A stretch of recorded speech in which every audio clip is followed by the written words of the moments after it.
வணக்கம் friends. Indian Premier League IPL, Indian Premier League பட்டைய கிளப்பிட்டு இருக்கு. வணக்கம், நான் தான் உங்கள் மகாராஜ் சூர்யா. உங்களோட வழி நிவாரணி சேனலை பாருங்கள், கமெண்ட் பண்ணுங்கள், சப்ஸ்கிரைப் பண்ணுங்கள்.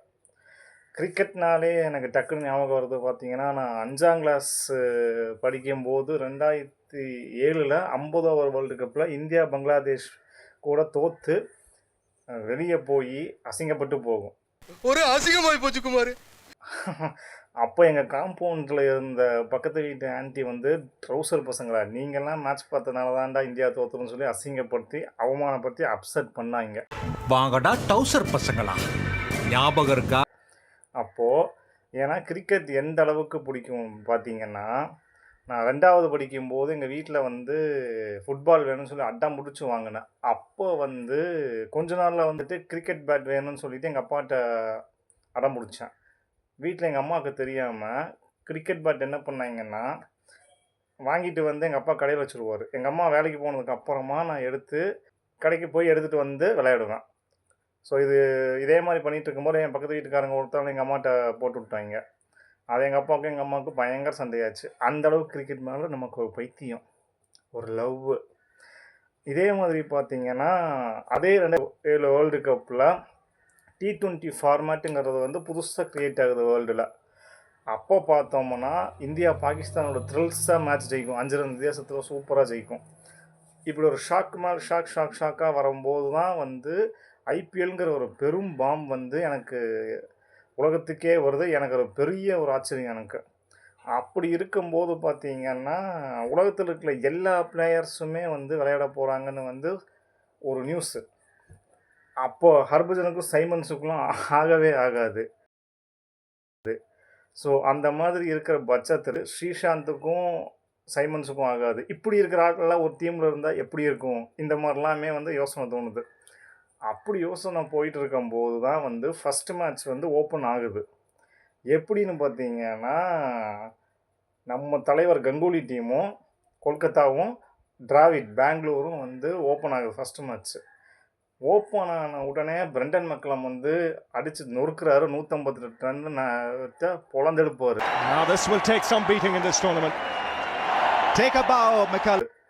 ஸோ அப்படி இருக்கும்போது உடனே வந்து ஐபிஎல் ஒரு பெரிய கிரேஸ் ஆகுது எங்கள் லைஃப்பில், எங்கள் ஏரியாவில், எங்கள் பசங்க கேங்கு ஸ்ட்ரீட் கிரிக்கெட் பாய்ஸ்குள்ளே. அப்போ வந்து நாங்கள் என்ன பண்ணுறோன்னா, நாங்கள் ஒரு ஐபிஎல் உருவாக்குறோம், ஏரியா லீக்.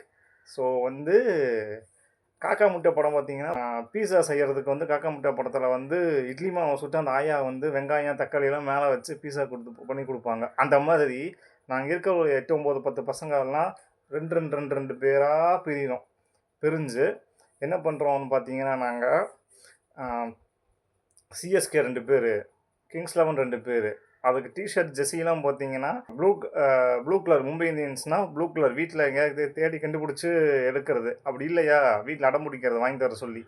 அப்படி இல்லாட்டி மேட்ச் பண்ணி ப்ளூவும் பிளாக்கும் மிக்ஸ் ஆனது மும்பை, எல்லோவும் ரெட்டும் மிக்ஸ் ஆனதுன்னா சிஎஸ்கே. இப்படி வந்து நாங்கள் விளையாடுறோம்.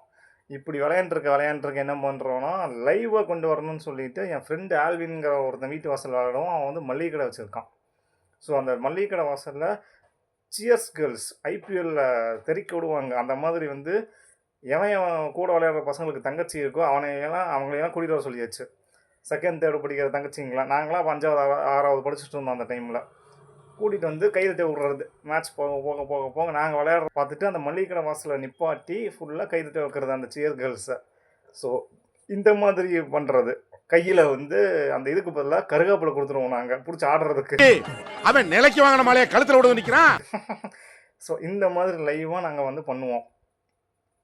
கிங்ஸ் 11 பஞ்சாப்னு நாங்கள் ஒரு டீம் போட்டோம், நானும் ஆல்வினும் சேர்ந்து. அப்போ என்ன பண்ணிட்டேன்னா, இன்னும் லைவாக போகணுன்னு சொல்லிவிட்டு அவங்க அக்காவை கூட்டிகிட்டு வந்து உட்கார வச்சிட்டோம். பிரீத்தி ஜிந்தா மாடல் மாதிரி ஒருத்தங்க வேணும்னு சொல்லி அவங்கள கரெக்டாக உட்கார வச்சுட்டு அந்த மேட்ச் முடிய வரைக்கும் எந்திரிக்கூடாதுன்னு சொல்லி கையில் ஒரு ரெட் கலர் டிஷர்ட் கொடுத்துட்டோம். இதை வச்சு நாங்கள் 4-6 பண்ணும்போதெல்லாம் எங்களை எந்தூசியாஸ்டிக் பண்ணிட்டே இருங்க சொல்லி. ஸோ இந்த மாதிரி எல்லாமே அலைப்பாயும் நினைவுகள் எங்கள் அந்த டைமில் எனக்கு. இது பத்தாதுன்னு பார்த்தீங்கன்னா, ஐபிஎல் டைமில் எல்லா ஸ்கூல் ஆனுவல் எக்ஸாம் லீவில் தான் நடக்கும். அந்த டைமில் பார்த்தீங்கன்னா, காலையிலேயே நாங்கள் ஆல்வின் வீட்டுக்கு போயிடுவோம். அந்த டைமில் பக்காவாக வந்து ஃபுல்லாக cricket card இறக்குவோம். 80s 90s kids உங்களுக்குலாம் தெரியும். டபா டபா கார்டில் அதை எடுத்துகிட்டு போய் உட்காந்து காலையில் ஃபுல்லாக விக்கெட் சொல்லி அதிக ரன் சொல்லி சூப்பராக விளையாடுறது.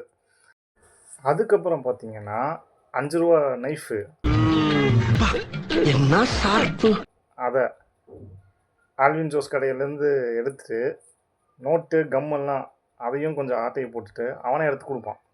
நியூஸ் பேப்பரில் வர Kumble still, Gilchrist still, Ganguly still, Dhoni ஸ்டில்லுன்னு சொல்லிட்டு ஐபிஎல் கலெக்ஷன் பண்ணுவோம். அந்த யாருக்கு அதிக பேப்பரில் ஸ்டில்ஸ் இருக்கோ அதெல்லாம் எடுத்து ஒட்டுவோம். ரெக்கார்ட் நோட் மாதிரி நாங்கள் மெயின்டைன் பண்ணோம் அந்த நோட்டை. ஒரு லெவலுக்கு மேலே வீட்டில் எனக்கு கிரிக்கெட் ஞாபகமாக இருந்த ஒரே ஒரு விஷயம் அதுதான். அதுவும் வந்து எங்கள் வீட்டில் ஒரு டைம் பூஜை ஏதோ சுத்தம் பண்ண போகும்போது தூக்கி பழைய கடையை போட்டாங்க. இப்போ நான் வாக்கிங் போகும்போதோ எங்கேயாவது போகும்போதோ பழைய பேப்பர் கடை எங்கேயாவது பார்த்தா அங்கே ஏதாச்சும் நோட் அடிக்க வச்சுருந்தாங்கன்னா நம்மளோட ஐபிஎல் நோட்டை இதுவாக இருக்குமோன்னு எனக்கு ரொம்ப ஹர்ட்டாக இருக்கும். இது ஸ்கூல் லீவில் ஊருக்கெலாம் போவானுங்க சில பேர். அப்படி நானும் அப்பப்போ எஸ்கேப் போவேன். போகும்போது அந்த அங்கே நமக்கு போனாலே சைக்கலாஜிக்கலாக நமக்கு நினைவுகள் எல்லாமே ஊரில் தான் இருக்கும். அந்த பசங்களோட விளையாட முடியலையேன்னு சொல்லிட்டு அப்போ வந்து அங்கேயும் ஐபிஎல் மேட்ச் பார்க்குறதுக்கு அந்த காலத்துலேயும் டிவி ஒரு ஏரியா டிவி இருந்தால் அந்த வீட்டில் எல்லோரும் வருவாங்கள்ல. அப்போ 2008 2009 எல்லாமே வீட்டில் எல்லா வீட்லேயும் டிவி இருக்கும். ஆனாலும் ஃப்ரெண்ட்ஸு பக்கத்து வீட்டுக்காரங்களாம் உட்காந்து தான் செட்டாக பார்ப்பாங்க எங்கள் ஊரில். அப்படி பார்த்தீங்கன்னா சூப்பராக அங்கே ஒரு ஃப்ரெண்ட்ஸ் செட் ஆச்சு. கிரிக்கெட் மூலமாகவே சூப்பராக செட் ஆச்சு. ஸோ புது ரிலேஷன்ஸ் என் லைஃப்பில் க்ரியேட் ஆகிறதுக்கு வந்து ரொம்ப ஸ்பெசிஃபிக் பாயிண்ட் வந்து கிரிக்கெட் தான். இப்போ ஈஸியாக கிரிக்கெட் டிஷர்ட் கிடைக்குது நமக்கு. ஆனால் வந்து 2005 2006 அந்த காலகட்டங்களில் கிரிக்கெட் டிஷர்ட் அவ்வளோ சீக்கிரம் கிடைக்காது நமக்கு. ஸோ அப்படி இருக்கும்போது எங்கெங்கேயோ சுற்றி போய் எங்கெங்கேயோ நான் போய் கிரிக்கெட்டோட டிஷர்ட்டுக்காக தேடி அலைஞ்சிருக்கோம். அப்படி வந்து எங்கேயுமே கிடச்சதில்ல டிஷர்ட்டு. அந்த டிஷர்ட் கிடைக்காத மாதிரியே நாங்கள் கொஞ்சம் 9th 8th வரும்போது என்னோடய ஏரியா பசங்கள்லாம் கொஞ்சம் 10th 11th நம்மளோட மூத்தவனோட தான் நம்மலாம் பழகுவோம். பாக்யராஜ் சார் படங்களில் அவர் ஒரு சின்ன பையனை கூட்டிகிட்டு சுற்றிட்டு இருப்பார். காஜாமீதின்னு ஒரு கேரக்டரை வச்சுட்டு அந்த மாதிரி தான் நான் வந்து காஜாமீதின்லாம் நிறையா பேருக்கு இருந்திருக்கேன். சைட் அடிக்கிறதுக்கு அந்த மாதிரி விஷயங்களுக்கு நம்மளை தான் பயன்படுத்துவானுங்க. நமஸ்காரம், கொஞ்சம் இருங்க. எடோ பெண்குட்டியானோ. ஸோ இப்படி இருக்கும்போது அந்த காலகட்டங்களில் வந்து என்னாச்சுன்னா எனக்கு கிரிக்கெட் மேலே இருந்த அந்த கிராஸ்பே வந்து டோட்டலாக போயிடுச்சு. எந்த அளவுக்கு டோட்டலாக மறந்து போச்சுன்னா புதுசாக வந்திருக்க பிளேயர்ஸு கூட எனக்கு தெரில யார் உள்ள டீமில் இருக்காங்க டீமில் கிடையாதுங்கிறதே வந்து தெரியாத அளவுக்கு எனக்கு போயிடுச்சு. அப்போ பார்த்தீங்கன்னா நமக்கு அந்த சிந்தனைகள்லாம் கொஞ்சம் மெருகேறி தமிழார்வம் பற்றெல்லாம் வந்து இலக்கியங்களுக்குள்ளே போக ஆரம்பித்த டைமு. அப்படி எனக்கு இலக்கியத்துக்குள்ளே தூண்டி விட்டார் தான் வந்து நா. முத்துக்குமாரோட படைப்புகள் ரொம்ப பிடிக்கும். அப்படி என் கையில் புக்கு வந்து பட்டாம்பூச்சி விருப்பவன்னு ஒரு புக்கு கையில் கிடைக்குது. அந்த புக்கை வந்து நான் என்ன பண்ணுறேன்னா 10 டைம் படிக்கிறேன். கவிதை தொகுப்பு அவர் எழுதின ஃபஸ்ட்டு தொகுப்பு. அதில் வந்து ஒரு கிராமத்து கிரிக்கெட்னு ஒரு கவிதை வரும். அந்த கவிதை ஒரு பெரிய கவிதை. முடியும் போது பார்த்திங்கன்னா அன்னியுடன் தொடர்பு, தம்பி படுகொலை, செய்திகளுக்கு நடுவே, கிரிக்கெட் போட்டியில் இந்தியா வெற்றி என படிக்கையில் புன்னகை போடுவோடு சரி அப்படின்னு அந்த கவிதை அழகாக முடியும். அதுக்கப்புறம் ஒரு சீசனில் பார்த்திங்கன்னா நம்ம ஷேவாகு, சச்சின், ஷேன்வான், கங்குலி, கில்கிறிஸ்ட் இப்படி நமக்கு பிடிச்ச நிறையா பிளேயர்ஸ் ரிட்டையர் ஆகி போயிருப்பாங்க. அவங்கள மிஸ் பண்ணுற அதே மாதிரி நம்ம கூட சுற்றிட்டு இருந்த அந்த சின்ன வயசு ஃப்ரெண்ட்ஸையும் நான் வந்து மிஸ் பண்ணிட்டேன்.